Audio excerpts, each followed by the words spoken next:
Okay dear students, तो welcome back फिर से एक नेक्स्ट लेक्चर में कुछ नए क्वेश्चंस के साथ आपको बहुत बहुत स्वागत है। और इस क्वेश्चन में बहुत अच्छे से मैं आपको सोल्यूशन करके देने वाला हूं। डोंट वरी, मैं हर एक क्वेश्चंस का सोल्यूशन करूंगा और आपको समझाऊंगा अच्छे से, ताकि जो भी क्वेश्चंस हो आपके पास बुक्स में, ऐसा नहीं लगे कि किसी भी तरह के क्वेश्चन सोल्व ही नहीं किए हैं, और नहीं ऐसा महसूस हो कि ये क्वेश्चन का आंसर तो पता है, जब गूगल पर सर्च किया आंसर आ जाता है सर, लेकिन इस क्वेश्चन का समझ ही में नहीं आता कि आखिर आंसर क्या होगा।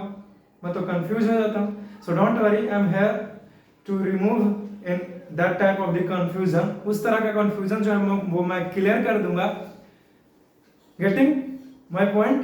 तो आई होप कि जो भी प्रीवियस लेक्चर में आपने देखा हुआ क्वेश्चंस को उसे अच्छे से देखे हो, और मेक श्योर कि इस लेक्चर में भी आप अच्छे से देखेंगे, जो भी मैं कहूँगा उसे सुनोगे ध्यान से। Got it? देखिए, मैं कुछ भी एग्जांपल्स देता हूँ, वो एग्जांपल्स ही मेरा है जो आपको हमेशा के लिए याद रख करने में मदद करेगा। Got it? इसीलिए मेरा हर एक एग्जांपल्स और हर एक बात को अच्छे से समझिएगा। जो लड़का मेरा एग्जांपल्स को पकड़ गया और समझ में आ गया, उसको हमेशा के लिए कॉन्सेप्ट क्लियर हो जाएगा और हमेशा के लिए उसको याद भी हो जाएगा। बशर्ते कि आपको मेरी बातों को समझना होगा और आपको रिलेट करना होगा कि सर ये एग्जांपल्स इससे संबंधित बोल रहे हैं, ऐसे बोल रहे हैं, ऐसे कर रहे हैं। Getting my point? So let us start with this particular type of the questions. Anyhow, देखिए क्वेश्चन नंबर 61 है कि what is meant by a contact force explain with the help of an example। यहाँ पे पूछा कि contact force का definition बताइए, contact force होता क्या है, और इसको एक्सप्लेन कीजिए, समझाइए मुझे, वो भी एग्जांपल्स के साथ। ऐसे नहीं बताना, एग्जांपल्स के साथ बताना। तो डोंट वरी, बहुत आसान। आपको मैंने बताया था कॉन्टैक्ट फोर्स के बारे में, कॉन्टैक्ट फोर्स क्या होता है। तो मैंने कहा था कि the forces which is exerted by on another body only by touching that body. मैंने अभी बोला कि वैसा फोर्स जो सिर्फ एक्सर्ट कर सकता है कब, जब वो एक बॉडी जो है वो दूसरे बॉडी के साथ में क्या आ जाए, कांटेक्ट में आ जाए। यही मैंने कहा। तो ऐसा फोर्स को कांटेक्ट फोर्स कहते हैं, फिजिकल टचिंग होकर। तो लिखा है कांटेक्ट फोर्स का डेफिनेशन। सॉल्यूशन हो रहा है 61 का आंसर। कैसे वाले क्या हुआ? तो क्यों बोल रहे हो फिर?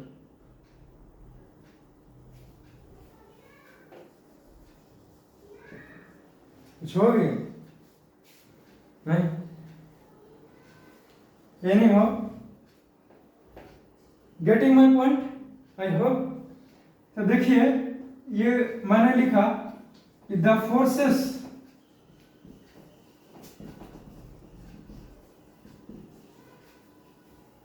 which is exerted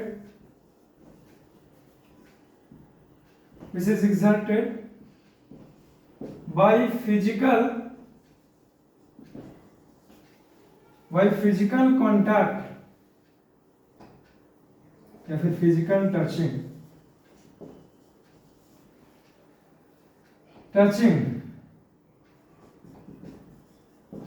with the object, with the body लिखो, यहां पे द लिख दिया। Then this type of the forces, तो इस तरह का फोर्सेस को क्या कहूंगा मैं? तो कांटेक्ट फोर्स कहूंगा। This type of the forces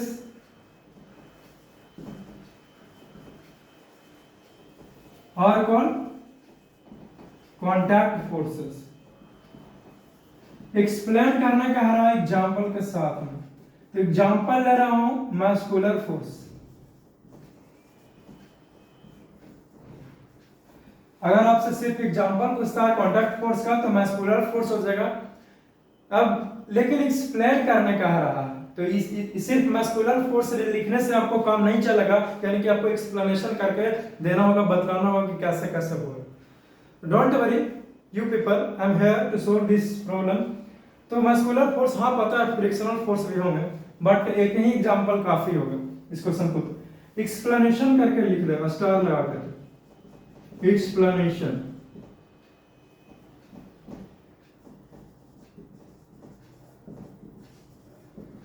लिखेंगे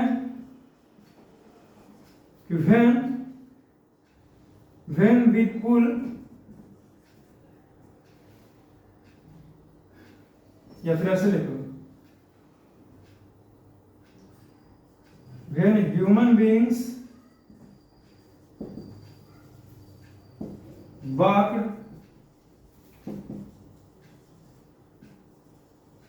then there is muscular forces that acts on the ground. जब ह्यूमन बींग्स हम लोग वॉकिंग करते हैं, जैसे मैं अभी चल रहा हूं, तो वहां पे क्या होगा कि जो ह्यूमन बींग्स के द्वारा फोर्स लगाया जाएगा ग्राउंड पर, तभी तो हम लोग जा रहे हैं। Newton's law, equal and opposite reaction पढ़ाऊंगा जब नेक्स्ट, वो 9th में आपको पढ़ना है, ठीक है ना। अभी 8 में हूँ, हमको लगा कि 9th के का वीडियोस लेक्चर वगैरह ये सब बना रहे हैं, ध्यान नहीं ना रहता है, क्लियर होता है। तब वॉकिंग कर रहे हैं, तो वॉकिंग के केस में क्या हो रहा है, मस्कुलर फोर्स लग रहा है। जो हमारा पैर है, तो जो भी आवर फीट है, तो उसमें मस्कुलर फोर्स ही लग रहा है। क्यों? क्योंकि that was the body parts which is the muscular part, got it. तो यहाँ पे वॉकिंग के केस में मस्कुलर फोर्स लग रहा है। क्यों? क्योंकि हमारा मसल्स जो है वो फोर्स लगा रहा है हमारे ग्राउंड। तो क्वेश्चन नंबर 61 का ए का आंसर ये होगा, इसे आप लिख लीजिए। फिर मैं इसे इरेज करता हूं, मिटा देता हूं, गॉट इट। आई होप कि आपने लिखा होगा। और देखो क्वेश्चन नंबर बी पढ़ते हैं।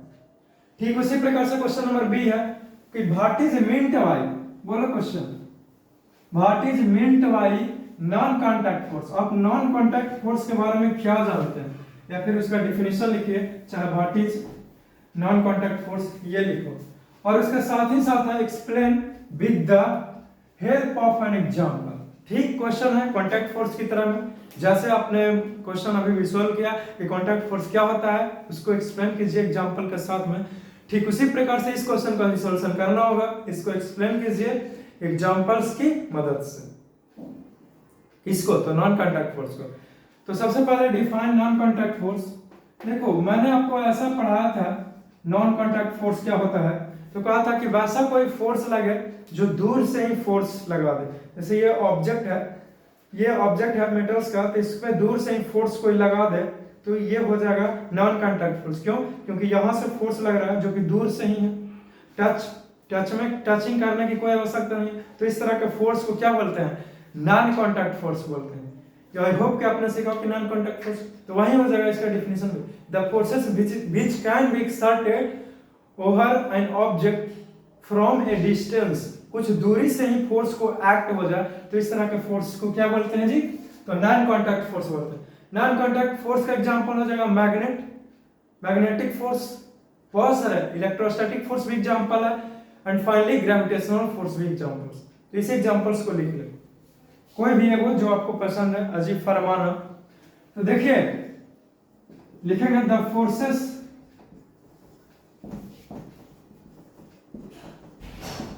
which can be act over another object। वैसा कोई फोर्स जो एक ऑब्जेक्ट के ऊपर लग जाए, कहां से, तो फ्रॉम ए डिस्टेंस, कुछ दूरी से, एंड विदाउट, वही चीज हुआ, एंड विदाउट फिजिकल कांटेक्ट कहिए चाहे फिजिकल टचिंग। मैं यहाँ पे फिजिकल टचिंग बोल देता हूं ताकि आपको स्पष्ट हो जाए उत्तर, फिजिकल टचिंग क्लियर होता है। तब क्या कहेंगे,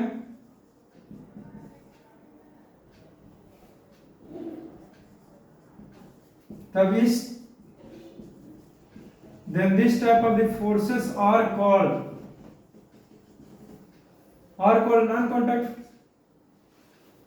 non contact force कहेंगे।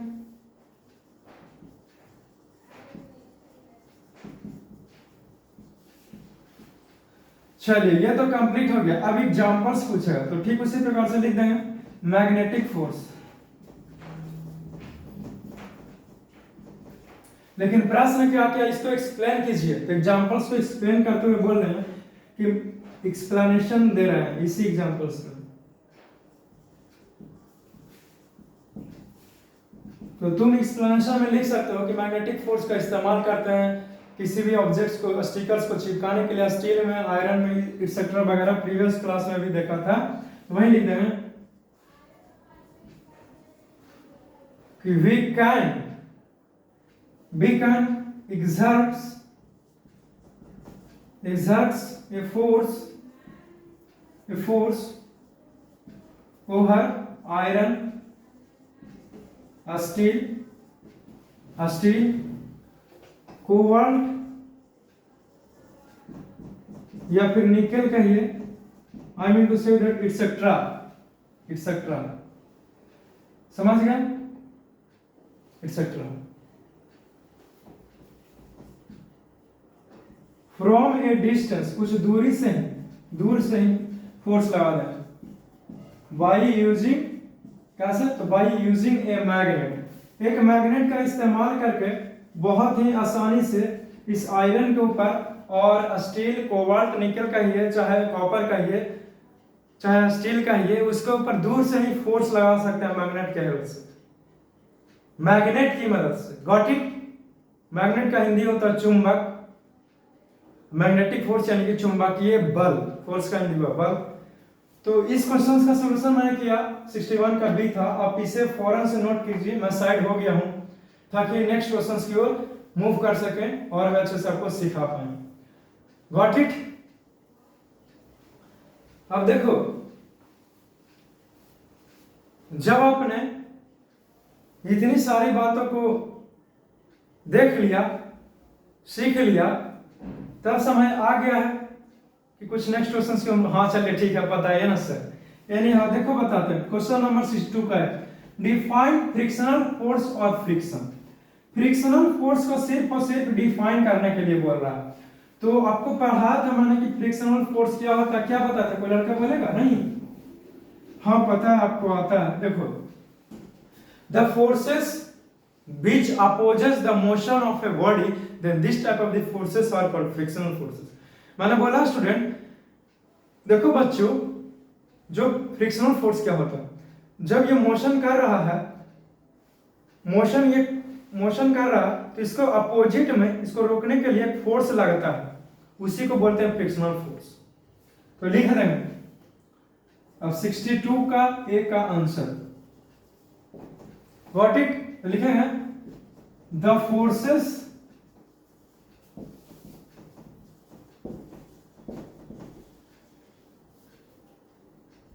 which opposes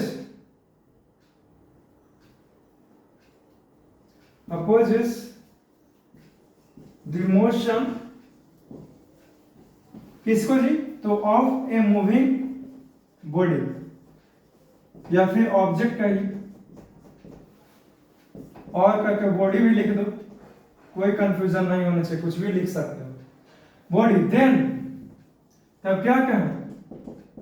then this force, तो इस तरह का फोर्स को फ्रिक्शनल फोर्स कहेंगे। Then this force is called frictional force.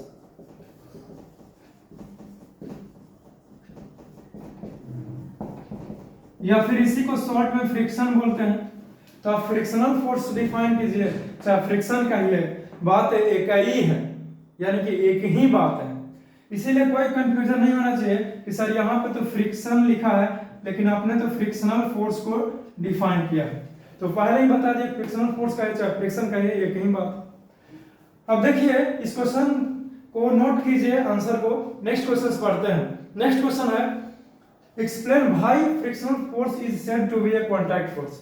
अब प्रश्न है कि फ्रिक्शनल फोर्स को कॉन्टैक्ट फोर्स क्यों कहा गया है। देखिए, फ्रिक्शनल फोर्स होने के लिए, लगने के लिए दो बॉडी के कांटेक्ट में होना बहुत जरूरी है, इसीलिए इसको कांटेक्ट फोर्स कहें। कांटेक्ट फोर्स क्यों कहें बता दिया कि फ्रिक्शनल फोर्स तब होगा जब दो बॉडी आपस में कांटेक्ट में आएगा। क्यों? क्योंकि इसमें मोशन को रोकेगा, यानी कि घर्षण, फ्रिक्शन। समझ गया? तो कि यो कांटेक्ट फोर्स क्यों है। Got it? का के की ला रे री। पहले जब स्कूल में पढ़ते थे तो वहाँ पे हारमोनियम का एक पीरियड होता था, जिसको मैं सबसे पहले सिखाया गया था हारमोनियम पे सरगम सिखाया गया था। बेसिक सा चीज होता है, व्हाट इट, कुछ इसी प्रकार से। एनी हो, तो देखिए क्वेश्चन नंबर बी 62 का बी का सॉल्यूशन करते हैं। एक्सप्लेनेशन कर दिया है, अब सॉल्यूशन करके बताता हूं।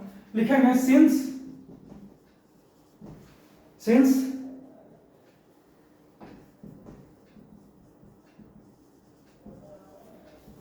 frictional force can be exerted or can be experienced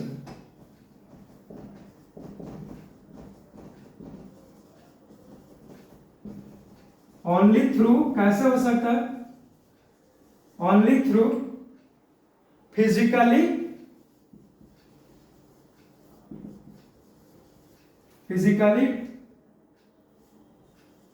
contact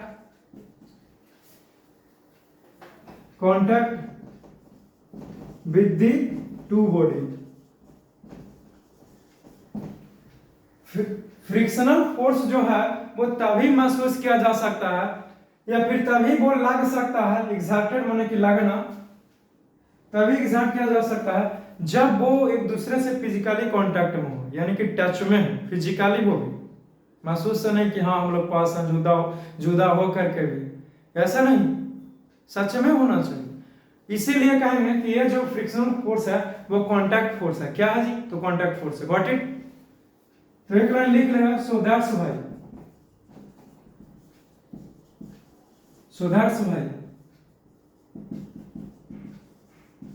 frictional force, इसीलिए फ्रिक्शनल फोर्स को क्या कहते, फोर्स इज आल्सो कॉल्ड, क्या कह दिए बोलिए, कांटेक्ट फोर्स का नाम दे दिए, also called contact force. I hope you people getting my point what I am teaching here. चलिए इसका भी सॉल्यूशन हो गया। अगर आप अच्छे से देखते हैं, समझते हैं तो बताया था कोई कहीं भी किसी भी तरह का आपको प्रॉब्लम्स नहीं आने वाला, एंड ट्रस्ट मी आप बहुत आसान से सीखेंगे। बट मेक पेशेंस बनाए रखें। क्यों? क्योंकि लेक्चर्स वगैरह देखने में शायद कभी आपको मन नहीं लगता।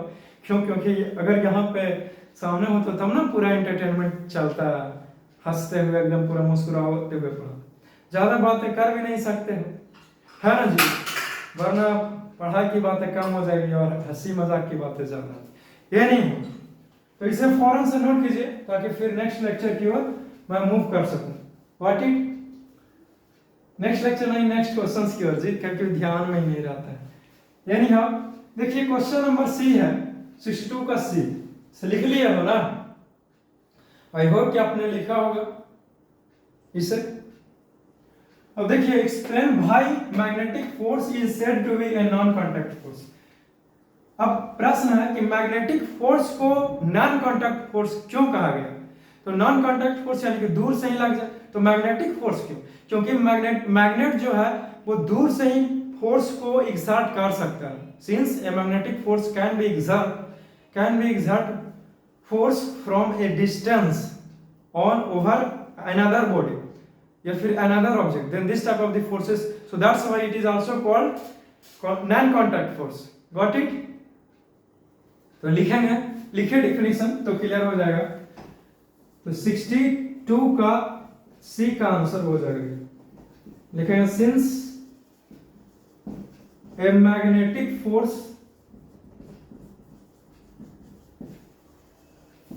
क्या कर सकता है जी? तो कैन बी exerts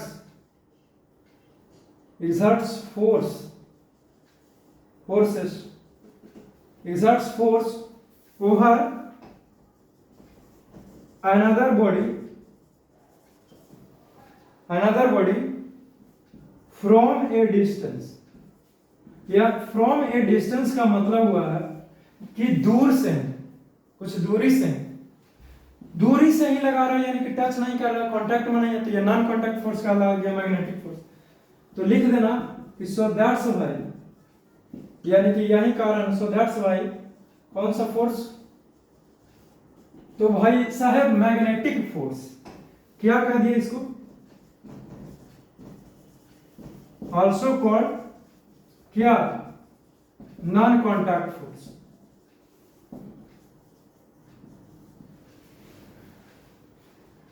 दूर से ही लगा दिया, फ्रॉम ए डिस्टेंस, या फिर स्लैश मार के लिख सकते हो without physical touch. What it, इसका सॉल्यूशन कंप्लीट होता है। इतनी सारी क्वेश्चंस, इसे आप नोट कीजिए, फिर कुछ आपको नेक्स्ट लेवल का क्वेश्चन सोल्व करके मैं दिखाता हूं और आपको समझाता हूं। समझे बच्चे? Let us talk about this questions. इस क्वेश्चंस के बारे में आपको जानकारी देते हैं। देखिए ये क्वेश्चंस क्या है, जो भी पढ़ाया है टॉपिक्स उसी के अंतर्गत ही ये क्वेश्चन सॉल्व हुआ है या फिर होगा। देखिए डिफाइन प्रेशर, प्रेशर को डिफाइन कीजिए, प्रेशर क्या होता है, और what is the relation between, जो रिलेशन क्या है, प्रेशर, फोर्स एंड एरिया का रिलेशन क्या है, और state the units in which pressure is measured. यानी कि प्रेशर का ये यूनिट पूछा जिसमें प्रेशर को मापा जाता है, व्हाट इट, तो लिखेंगे नो प्रॉब्लम। देखिए क्या हो जाएगा आंसर, सॉल्यूशन कर रहा हूं मैं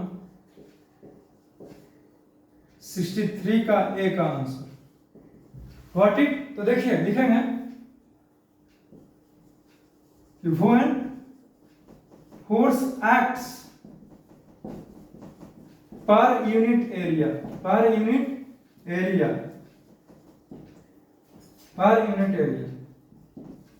is called, इसी को क्या बोलते हैं, प्रेशर। जब प्रेशर जो है वो यूनिट एरिया पर फोर्स लगाता हो, यूनिट एरिया पर फोर्स लगाता हो, नहीं समझ रहे हो? देखो एरिया का एस यूनिट क्या होता है, मीटर। यूनिट एरिया कहने का मतलब होता है 1 मीटर स्क्वायर के एरिया है, उस पे फोर्स लगाता हो, लगाया जा रहा है, तो वो फोर्स ना रह करके प्रेशर कहलाएगा।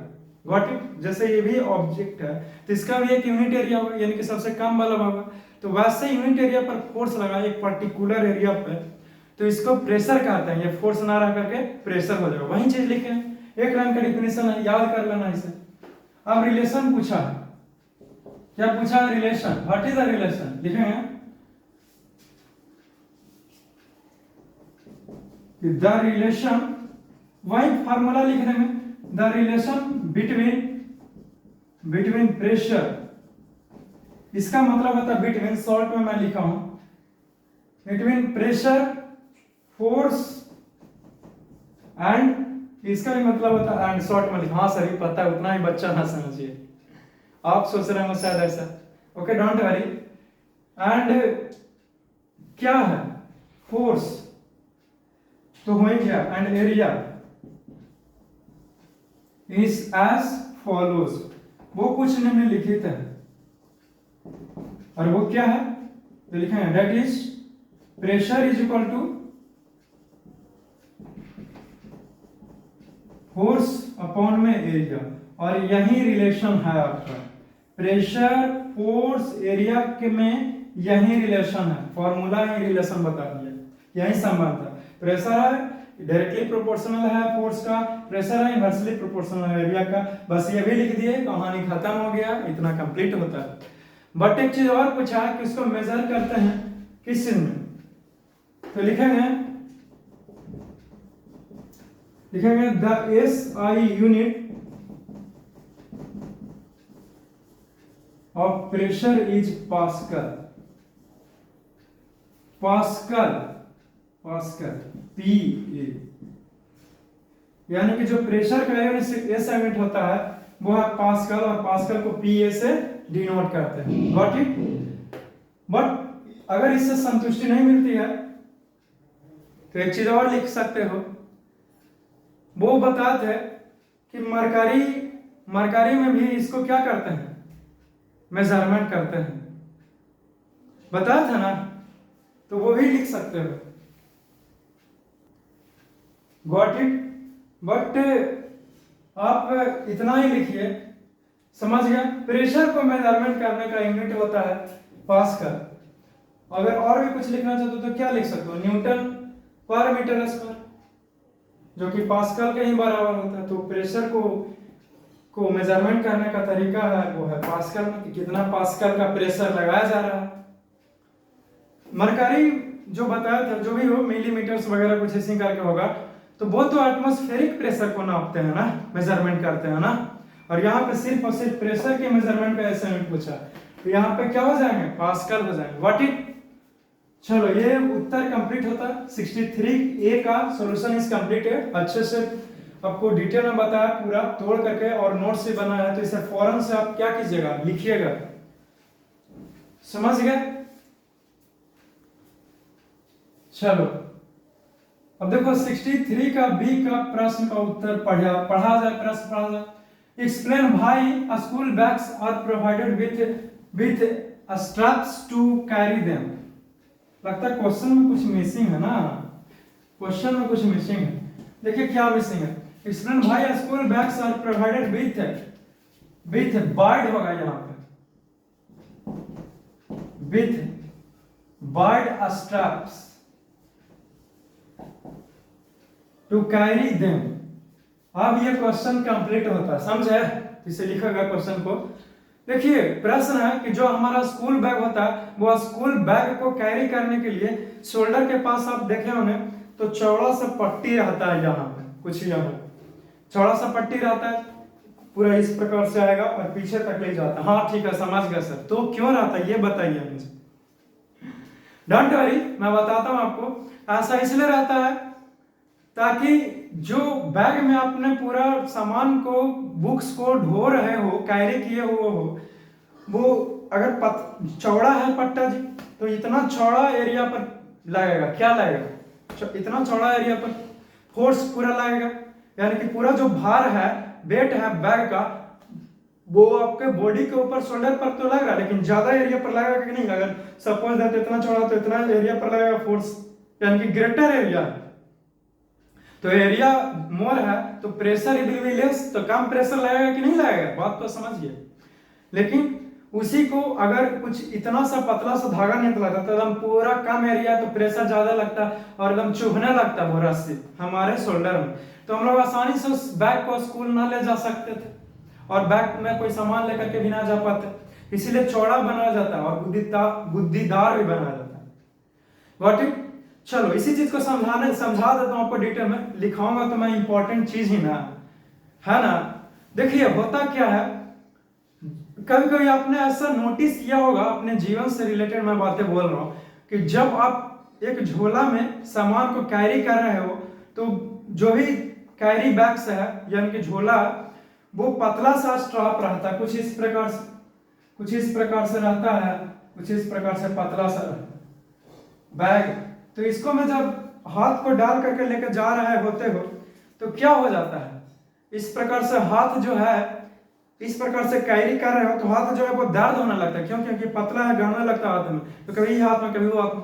लेकिन कोई समझदार आदमी रहता है, वो क्या करता है कि गमछा निकालेगा अपने शोल्डर पर से और वो जो पतला सा पकड़ी हुई है उसको मैं गमछा लपेट लगा, मोटा सा कर दिया और आराम से कैरी करके लेकर चल जाएगा, सीना चौड़ा करके, यार देखो हम तो भारी उठा लिए, कोई दिक्कत नहीं।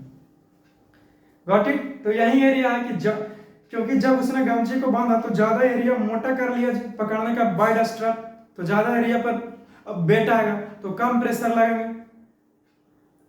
Got it? चलिए अच्छी बात, तो आसानी से लेके चल। तो वही हाल है स्कूल बैग्स का, प्रोवाइडेड वाइड स्ट्रैप्स, चौड़ा यहाँ पे स्ट्रैप्स पट्टा क्यों दिया जाता है हमारे शोल्डर पर स्कूल बैग्स का, ताकि प्रेशर कम लगे। क्यों? क्योंकि एरिया ज्यादा एरिया के ऊपर वेट फॉल्स कर रहा, गिर रहा, तो कम प्रेशर लगेगा ना। आई होप कि आपने बहुत अच्छे से समझा होगा। Got it? अब देखिए बी का आंसर लिखा रहा हूं, इसे बनाने की कोई जरूरत नहीं है, ठीक है ना, वरना मिटा देते हैं भाई। कहीं प्रिंटर खराब रहा, कहीं प्रिंटर अगर खराब रहा तो जो कुछ भी लिखा है बोर्ड पर सब उतारना कहीं लोग, है ना जी। और आप लोगों को क्या ही कहना, कौन ही माना करने वाला होगा। एनी हाउ देखिए आंसर से लिखेंगे लिखेंगे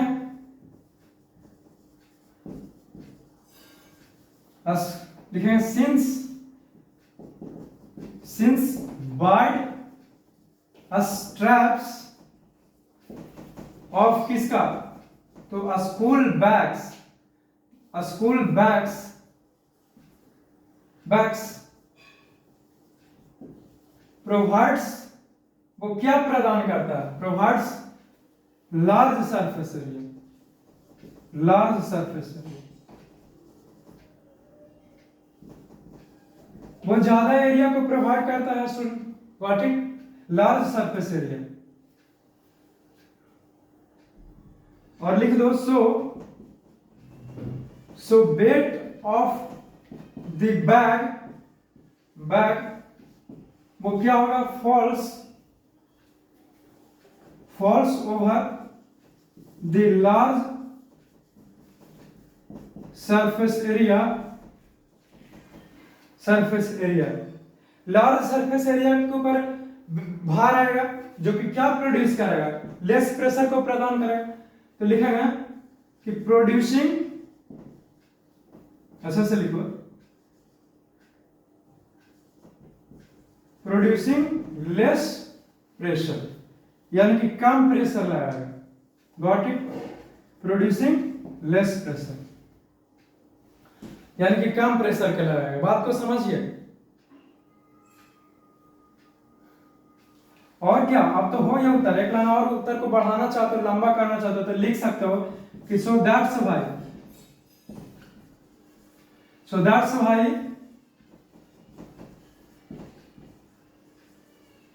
स्कूल बैग्स आर